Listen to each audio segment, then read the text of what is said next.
아멘. 우리는 다 주님 안에 속해 있는 자들입니다. 그래서 우리는 내 평생 사는 동안 주님을 찬양해야 하는 것이 우리의 목적이에요. 아멘. 그래서 우리는 늘 우리 주님을 찬양하며 주님을 만날 그날까지 한 걸음 한 걸음 우리 주님을 경배하며 나갈 수 있는 우리 복된 성도들입니다. 17장하고 18장은요 이제 큰 성 바벨론 성에 대해서 쭉 보아왔죠. 이 바벨론 성이 17장과 18장에 나와 있고 이제 18장에서는 그 큰 성 바벨론 성이 최후를 맞는 것을 볼 수가 있습니다. 그래서 오늘 17장을 보면서 18장도 함께 이렇게 묵상을 해봤어요. 그런데 한편으로는 막 신이 나더라고요. 여러분들도 궁금하시면 17장, 18장 가서 한번 깊이 묵상해 보세요. 하나님을 모르고 살아가던 자들의 그들이 어떻게 되어지는지 그런 모습들이 쫙 나와 있어요. 자, 오늘 이 바벨론의 또 다른 이름이 오늘은 큰 음녀에게 내릴 심판이라는 제목으로 함께 은혜를 나누는데요. 바벨론의 또 다른 이름이 큰 음녀예요. 이 큰 음녀가 등장을 합니다. 그래서 17장 1절에 보면은 일곱 대접, 이 일곱 대접은 마지막 재앙이라고 말씀드렸죠. 근데 이 중 한 천사가 요한에게 와서 말하기를 큰 음녀가 받을 심판을 보여주겠다고 말해요. 그런데 이 음녀는 그 큰 성 바벨론 안에 함께 있는, 그러니까 사탄 아래 있는 존재를 말합니다. 그래서 이 음녀가 많은 물 위에 앉아 있대요. 이 많은 물은요 바다라고 의미하기도 하는데 여기서는 열국과 방언, 즉 열방을 의미해요.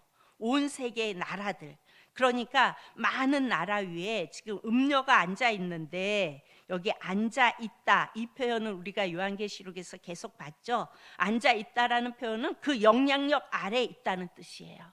음녀의 영향력 아래에 있다는 뜻입니다. 결국은 이 큰 음녀가 많은 나라를 지배하고 통치한다는 뜻인데 요한이 계시를 받던 이 시대에 많은 열방에게 영향력을 미치고 지배했던 나라가 어디예요? 바로 로마 제국이죠. 그렇지만 이 로마 제국이지만 이것을 단순히 항상 음녀나 큰 성 바벨론 성을 로마 제국이라고 한 나라만을 말하는 것이 아니라고 말씀드렸죠. 당시 세상의 모든 나라를 의미한다고 그렇게 이해하셔야 합니다. 지금은 이 땅에서 하나님을 대적하는 모든 세력들이 큰 성 바벨론이라고 이렇게 이해하시면 됩니다. 2절을 보면 이렇게 말씀하세요. 땅의 임금들도 그와 더불어 음행하였고, 그러니까 땅의 임금들도 그 음녀와 더불어 음행하였고, 땅에 사는 자들도 그 음행의 포도주에 취하였다 하고, 임금들도 그렇고 그 임금의 통치를 받고 있는 이 땅의 사람들도 모두 그 음행의 포도주에 취했다고 말합니다. 큰 음녀의 영향을 받아서 땅의 임금들도 음행을 하였다고 말합니다. 성경에서 이 음행이라는 말은 하나님과 사람의 관계에서 사람이 하나님을 떠날 때 이런 표현을 씁니다. 그러니까 음행 그러면은 믿음의 사람들이 하나님을 떠나고 더 다른 것들을 추구할 때, 하나님보다 더 소중한 것을 바라볼 때 이것을 음행이라고 표현합니다. 원래 인간은요 하나님을 섬기면서 행복하게 살도록, 즉 하나님과 함께 할 때만 인간에게는 행복이 있고 의미가 있고 가치가 있도록 그렇게 지음받은 피조물이 우리 인간이에요. 그런데 그 인간이 하나님을 떠나는 것은 음행을 하는 것입니다. 하지만 어떻게 됐어요? 하지만 죄가 들어오면서 하나님과 단절되었고, 그리고 사탄의 영역에 영향을 받게 되었고, 그것의 가치를 따르면서 그것에 우리 기초를, 인생의 기초를 놓게 되었어요. 그러니까 사탄의 그 기초 위에 우리 인생의 기초를 놓게 되었습니다. 그래서 그 음행의 포도주에 취하였다 이렇게 말하죠. 그 음행의 포도주에 취하였다라는 말은 사람들이 그야말로 세상의 메커니즘에 그야말로 죽어가는 자리인지도 모른 채 세상 속에 그것을 따라서 그냥 미쳐서 거기에 치에 있다는 거예요. 이게 나 죽을 자리인지도 모르고 그렇게 치에 있다는 것입니다. 지금 마시는 것이 진노의 포도잔인데 이것을 자각조차 못하고 있다는 말이에요. 그거에 치해서 우리의 삶의 포커스를요, 우리는 삶의 포커스를 어디에 맞춰야 돼요?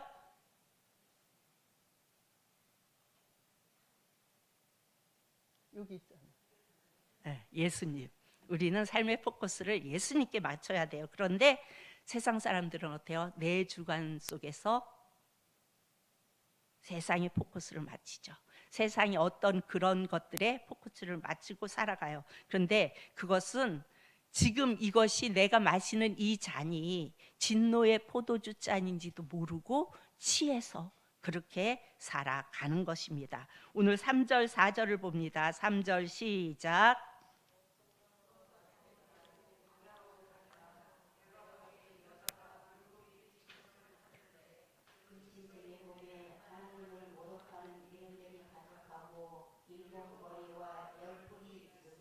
그 여자는 자줏빛과 붉은빛 옷을 입고 금과 보석과 진주로 꾸미고 엄청 화려하죠. 손에 금잔을 가졌는데 가증한 물건과 그의 음행에 더러운 것들이 가득하더라. 네, 엄청 화려해요. 그런데 사치했어요. 그런데 금잔을 가졌어요. 근데 그곳에 가증한 물건과 그의 음행이 더러운 것들이 가득하다고 말씀하세요. 3절에서 이 음료의 정체에 대해서 더 구체적인 그림을 보여주려고 확대합니다. 그래서 광야로 가니라. 성령으로 나를 데리고 광야로 가니라.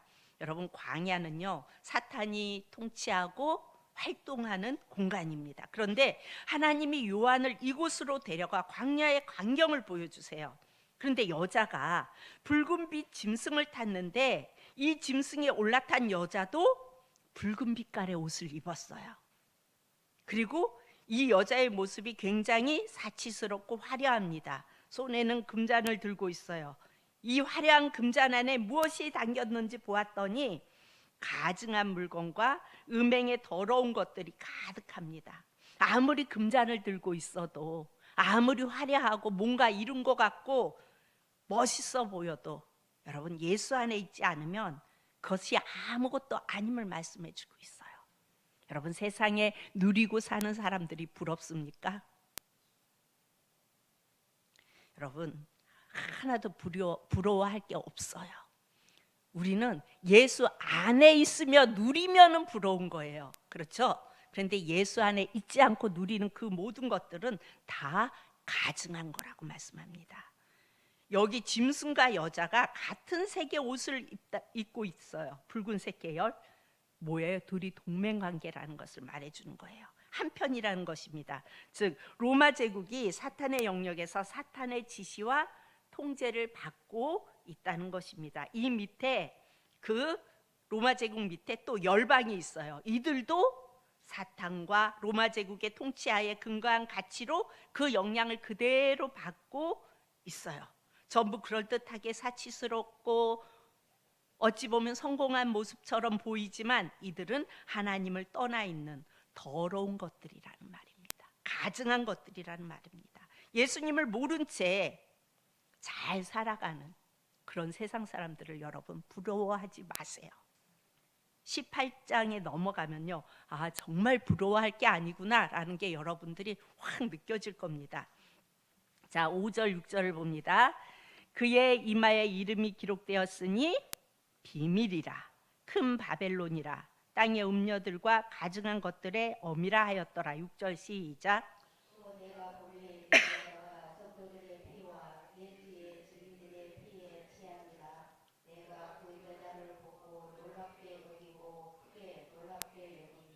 이 모두는요, 5절 6절, 이 모든 사탄의 영향력 아래에 놓여 있는 로마 제국, 그리고 세상의 나라를 의미하는데 세상 모든 나라가 그 제국 아래에서 다른 나라들의 삶의 문제까지 다 영향을 끼치고 있었다는 겁니다. 음행의 더러움이 가득한 것들, 즉 하나님을 떠난 가치로 이 세상을 지배하게 만들고 통치하고 있는 것처럼 보입니다. 그래서 하나님을 모독하는 이름들이 거기에 있는 것입니다. 우리 7절을 봅니다. 천사가 이르되 왜 놀랍게 여기느냐, 내가 여자와 그가 탄 7머리와 10뿔 가진 짐승의 비밀을 내게 이르리라. 8절 시작. 내가 본 짐승은 전에 있었다가 지금은 없으나 장차 무저리로부터 올라와 멸망으로 들어갈 자니 땅에 사는 자들로서 창세 이후로 그 이름이 생명책에 기록되지 못한 자들이 이전에 있었다가 지금은 없으나 장차 나올 짐승을 보고 놀랍게 여기리라. 아멘. 여기 이 말씀을 이렇게 보면요, 좀 복잡하게 이야기하고 있지만 결국엔 세 가지를 말하는 거예요. 요한계시록은 막 이렇게 복잡하게 약간 그렇게 말씀이 되어져 있어서 여러분들이 읽다 보면 이게 무슨 말일까 이렇게 되어지는데요. 간단해요. 그러니까 전에 있던 짐승이 지금 올라오는 짐승, 그러니까 전에 있던 그 큰 성 바벨론 그 짐승이 지금 올라오는 짐승이고 또 나중에 있을 짐승이라는 거예요. 이제 이 짐승을 숫자로 표현을 합니다. 그래서 9절에 지혜 있는 뜻이 여기 있으니 그 7머리는 여자가 앉은 7산이요. 7산. 이거는요, 당시 로마가 7산의 도시였어요. 7.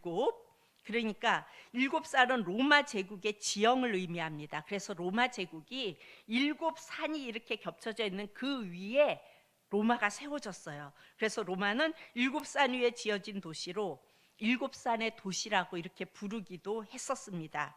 근데 여기에 등장하는 여자, 곧 음녀가 로마 제국을 의미하는데, 이 음녀가 사탄을 얹고서 온 세계의 가치관을 병들게 하고 취하게 한다는 것입니다. 그래서 계속해서 지금은 없으나 장차 무저갱으로부터 올라와 멸망으로 들어갈 자니 이렇게 계속 설명을 하고 있는데, 이것이 결국은 하나라는 거예요. 전에 있던 짐승이 지금 올라오는 짐승이고, 그리고 나중에 있을 짐승이 또 이 짐승이라는 겁니다. 그래서 10절에 또 7왕이라고 5은 망하였고 하나는 있고 다른 하나는 아직 이르지 아니하였으나 이르면 반드시 잠시 동안 머무르리라. 전에 있었다가 지금 없어진 짐승은 8째 왕이니, 이 8째 왕은 끝장나는 왕이죠. 7 중에 속한 자라. 그가 멸망으로 들어가리라. 이렇게 말해요. 어찌 보면 이 말씀도 복잡해지는 것 같지만 여러분 차근차근 읽어나가면 복잡할 게 하나도 없어요. 요한계시록은 우리에게는 아니에요. 우리에게는 아닌데 예수님을 알지 못하는 자에게는 요한계시록은 비밀이에요. 예수님의 보혈의 공로를 힘입지 못한 은혜 밖에 있는 사람들은 이것을 보여줘도 몰라요. 이것을 비밀이라고 말합니다. 여러분, 예수님이 십자가에 돌아가실 때 이미 전쟁의 승패는 끝이 났어요. 거기서 사탄은 이미 머리를 상했습니다. 아직 꿈틀대고는 있어요. 그러나 결정타로 머리를 상했기 때문에 이 승패가 뒤집어질 수가 없습니다. 이것을 여기 5이라고 표현합니다. 10절에 또 7왕이라 5은 망하였고 이미 머리를 상했기 때문에 끝났다는 얘기예요. 그리고 하나는 있다. 다른 하나는 아직 이르지 아니하였으니 이르면 반드시 잠시 동안 머무르리라. 다른 하나는 있다. 7 중 하나면 여러분 그 세력이 절대적일 수 없는 아주 미미한 세력이겠죠. 7에서 하나니까. 그렇죠. 그러나 아직은 하나가 남아 있다는 말은 결정타를 먹은 사탄의 영향력이 하나님의 허용 범위 안에서 아직 세상 가운데 존재하면서 쥐락펴락하고 있다는 거예요. 아직. 하지만 예수 안에 있는 자들은 그야말로 바들바들 떨면서 마지막 발악을 하고 있는 이들에게 겁먹을 필요가 하나도 없어요. 그 사탄이 마지막으로 발악하고 있어도 상관없어요. 우리는 11절에 보면은 8째 왕이 일어난다고 했는데 이 놈은 7에 속했던 놈으로 그러니까 전에 나왔고 나중에 나올 그게 한 놈이라고 말씀드렸죠. 그러니까 이 놈은 일곱째 속했던 놈으로 완전히 끝장나는 왕이에요. 그러니까 여러분, 이 말씀이 하나님이 6일간 창조하시고 7일째 되는 날 안식하셨죠. 여기서 안식이라는 개념은 6일 동안 열심히 창조했더니 너무 힘들다, 좀 쉬자라는 휴식의 개념이 아니에요. 그렇죠? 안식은 6일 동안 창조한 그 창조가 인간이 손댈 것이 없이 완벽했다는 의미로 안식하신 거예요. 그래서 그 다음 날이 8일째인데 이 8일이라는 의미는 우리가 1, 2, 3, 4, 5, 6, 7, 8 이런 순서적인 8이 아니라 이 8은 영원하다는 뜻이에요. 이런 논리로 보면 여기 없어진 짐승은 앞선 7 중에 하나이고, 이 8째 왕은 또 다른 왕이나 세력을 말하는 것이 아니라 이미 망한 놈, 예수님이 십자가에 달릴 때 그 머리가 부서진 이미 망한 놈, 십자가에서 머리를 상하는 결정타를 맞은 놈을 말하는 겁니다. 그런데 이 놈이 최후의 발악을 하려고 다시 일어나는데 이것을 숫자로 8째 왕이라고 표현을 하는 겁니다. 그런데 발악을 하고 일어나도 결국 이 놈은 영원히 망할 놈이에요.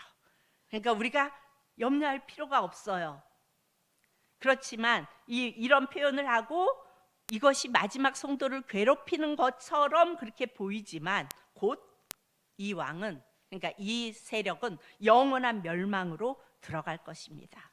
여러분, 우린 어때요? 예수 그리스도가 이미 이겨놓은 싸움 위에 있는 자들이에요. 예수님께 속하여 있는 자들은요, 예수님이 이겨놓은 그 싸움 위에 있기 때문에 아무리 이들이 발악을 한다 할지라도 예수께 속하여져 있는 자들은 거들지 못합니다. 오늘 16절을 봅니다. 16절 시작. 열풀과 짐승은 동료를 미워하여 망하게 하고 벌거벗게 하고 그의 살을 먹고 불러 아주 살리라. 여기 아주 재미있는 표현이 나오죠. 원래는 짐승과 음료가 서로 돕는 동맹 관계예요. 그렇죠? 근데 이 열불과 짐승이 음료를 미워했대요. 그래서 망하게 했대요. 벌거벗게 하고 그의 살을 먹고 불로 아주 살랐대요. 동맹 관계인데, 한 편인데. 여러분, 로마도요, 외세의 침략이 아닌 내부의 붕괴로 멸망했어요. 그렇죠? 우리 이 말씀을 한번 봅니다. 로마서 1장 28절. 왜 이렇게 됐을까? 로마서 1장 28절 그래서 32절까지 봅니다. 28절 제가 먼저 봅니다. 또한 그들이 마음에 하나님 두기를 싫어하며 하나님께서 그들을 그 상실한 마음대로 내버려 두사 합당하지 못한 일을 하게 하셨으니,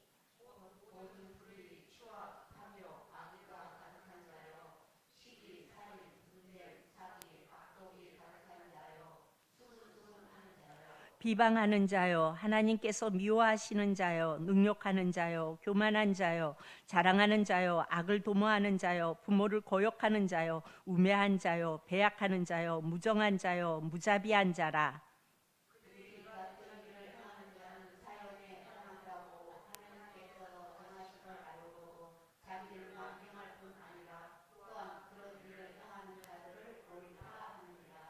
이렇게 하나님께서 이렇게 하는 거 아니다라고 정해주심을 알고도 자기들만 행하는 게 아니라 그런 일을 행하는 자들도 옳다 얘기했어요. 그런데 이렇게 마음에 하나님 두기를 싫어하는 이들의 상태를 그 상실한 마음대로 그냥 내버려 두신다고 말씀합니다. 하나님께서 그들을 그 상실한 마음대로 내버려 두세요. 이것이 바로 심판입니다. 여러분,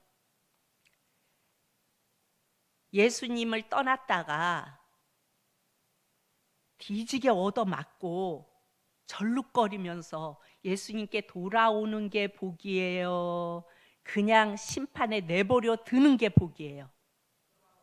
돌아오는 게 복이에요. 우리는 때로는 육신의 질병이 오고 때로는 내가 하는 무엇이 다 망해지고, 그럼에도 불구하고 내가 예수님을 바라볼 수 있다면, 내가 예수님을 붙잡을 수 있다면, 내가 예수님 안에 있을 수 있다면, 여러분 그게 축복이에요. 우리가 세상 속에서 잘 된다고 그냥 내버려 두고 이 핑계 저 핑계 대면서 세상 속에 즐기고 사는 대로 그대로 내버려 두는 것은 이미 그 인생 속에 심판이 임한 것입니다.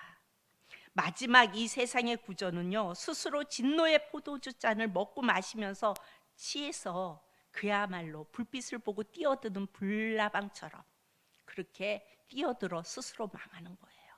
여러분, 불 켜놓은 불나방 어떻게 해요? 지 타 죽을 줄도 모르고 뛰어들잖아요.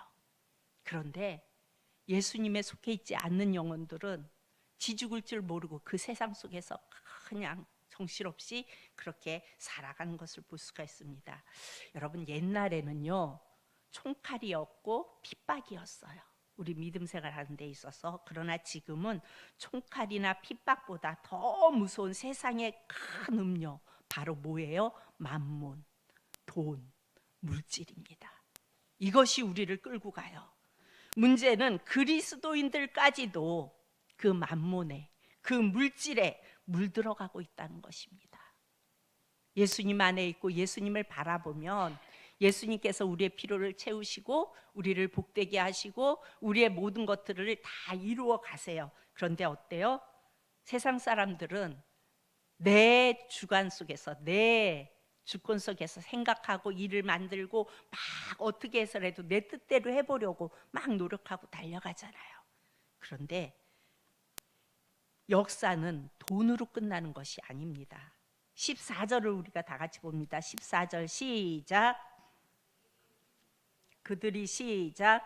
그들이 어린 양과 더불어 싸우려는가. 어린 양은 만주의 주시오 만왕의 왕이심으로 그들을 이기실 터이요. 또 그와 함께 있는 자들 곧 부르심을 받고 택하심을 받은 진실한 자들도 이기리로다. 아멘. 그들이 어린 양과 더불어 싸우려니와, 어린 양은 만주의 주시오 만왕의 왕이심으로 그들을 이기실 거라고 말씀합니다. 또 그와 함께 있는 자들 곧 부르심을 받고 택하심을 받은 진실한 자들도 이기리로다. 아멘. 아무리 사탄의 권세가 극세하여 이기는 것 같고, 그래서 우리가 금잔의 치에 잘 살아가는 것 같지만, 여러분, 역사는 돈으로, 만몬으로 끝나는 게 아니에요. 역사는 예수로 끝난다는 사실을 여러분 기억하셔야 합니다. 여러분, 예수 믿는 것은 간단합니다. 내가 예수께 붙어 있느냐, 그렇죠? 아니면 예수 없이 살아가느냐, 내 안에 예수님이 계시냐, 아니면 여전히 내가 주인 돼서 나의 앞으로의 일들을 계획하며 내가 이끌어 가려고 하고 있느냐, 그 차이예요. 우리가 이 세상, 즉 만몬, 돈의 유혹과 위력 앞에서도 우리가 흔들리지 않고 꿋꿋하게 예수님으로 반격하며 주님이 다시 오시는 그날까지 찬양하며 힘을 내서 승리하며 나아가는 저와 여러분이 될 수 있기를 축복합니다. 그래서 이미 이겨놓으신 그 싸움에서 우리는 승리하여 승리의 계가를 부를 수 있는 저와 여러분이 되어질 수 있기를 축복합니다. 기도합니다. 참 좋으신 아버지 하나님, 은혜를 감사합니다. 이제 큰 성 바벨론은 아버지 하나님 마지막 발악을 하고 있습니다. 그렇지만 이미 이것은 우리 예수님께서 이겨놓은 싸움이기에 우리는 예수님께만 붙어 있으면 넉넉히 승리할 줄로 믿습니다. 그 믿음을 가지고 어떠한 상황 속에서도 세상을 바라보는 것이 아니라 예수님께 포커스를 맞추고 예수님을 바라보며 예수님을 붙들고 나아갈 수 있는 우리 귀한 성도님들이 다 되어질 수 있도록 사랑의 하나님 함께하여 주옵소서. 감사드리며 예수님 이름으로 기도합니다. 아멘. 찬송가 321장.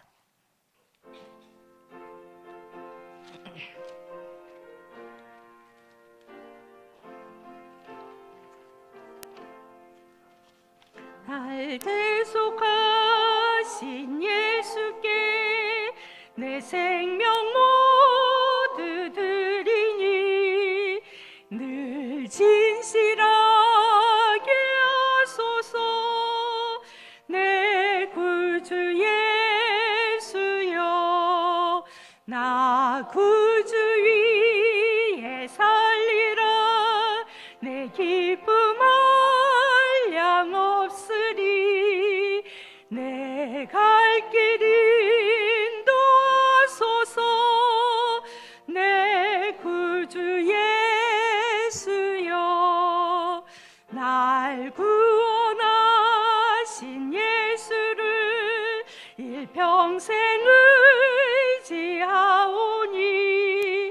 날 영접하여 주소서. 내 구주 예수여, 나 구주 위에 살리라. 내 기쁨 한량없으리. 내 갈 길 인도하소서. 내 구주 예수여, 주 십자가에 달리사 날 자유하게 했으니 내 몸과 마음을 주 위에 다스게 하소서. 나 구주 위에 살리라. 내 기쁨 한량없으리. 내 갈 길 인도하소서. 내 구주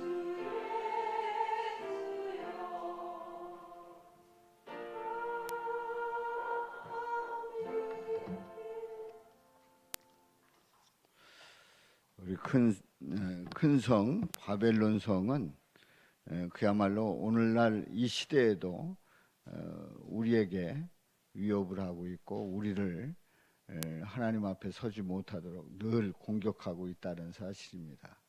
그러나 그 어떤 성도 우리 예수님으로 이기게 될 줄로 믿습니다. 그래서 우리는 요한계시록을 보면서 앞으로 되어질 일들에 대한 두려움을 많이 가지고 있습니다만은 사실 현재도 이러한 현상들이 실제로 일어나고 있고 또 우리를 위협하고 있지만 예수님으로 승리하시기를 주님의 이름으로 축복합니다. 자, 우리 보리떡 기도회가 이제 지금 진행되고 있어요. 열심히 참여하시길 바라고요. 또 속회를 통해서 교제 나누시고 금주 심야기도에 밤길 걷기 참여를 합니다. 그래서 밤길 걷기에 참여하시는 분들은 4시 40분에 1층에서 모여서 5시에 출발하도록 합니다. 자, 이 시간에는 김홍기 전도사님 또 윤현숙 사모님이 서울의 성현교회에서 섬기고 있는데 이제 선교를 앞두고 준비하고 있어요. 그리고 10월 7일에 아들 혼사를 앞두고 있습니다. 오늘 이 시간에 예배에 참여를 했는데 우리 박수로 뜨겁게 환영합니다. 반갑습니다.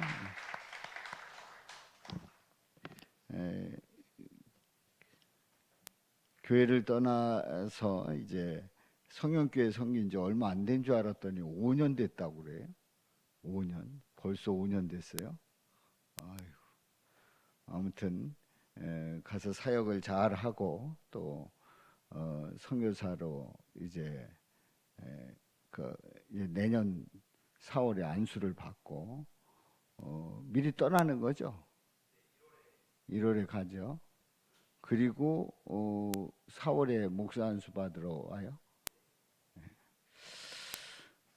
축복합니다. 다른 광고 말씀 없으시죠? 자, 우리 치우기도 하고 축도하고 마치도록 합니다. 자, 우리 성도 교제 다시 한번 나누고요. 자, 주님의 이름으로 환영하고 축복합니다. 예, 어떤 사탄도